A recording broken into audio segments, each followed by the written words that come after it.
রক্তের সম্পর্ক না থাকলেও দান দলিল করা যায়? অনেকেই মনে করে আত্মীয় না হলে দান করা যায় না, কিন্তু আসল আইনটা একটু ভিন্ন। বাংলাদেশে সাধারণভাবে আপনি আপনার ইচ্ছা মতো যে কাউকে সম্পত্তি দান করতে পারেন। এটার জন্য রক্তের সম্পর্ক বাধ্যতামূলক নয়। তবে দান দলিল করার সময় 4টা বিষয় খেয়াল রাখুন। ১. দানকারীকে সুস্থ মস্তিষ্কে সিদ্ধান্ত নিতে হবে। ২. যে সম্পত্তি দান করবেন সেটা আপনার নিজ নামে থাকতে হবে। ৩.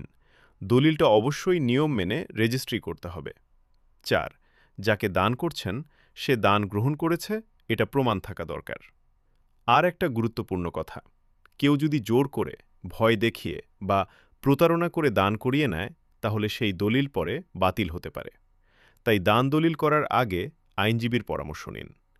এমন আরও সহজ ভাষায় আইন জানতে চাইলে পেজে ফলো দিন।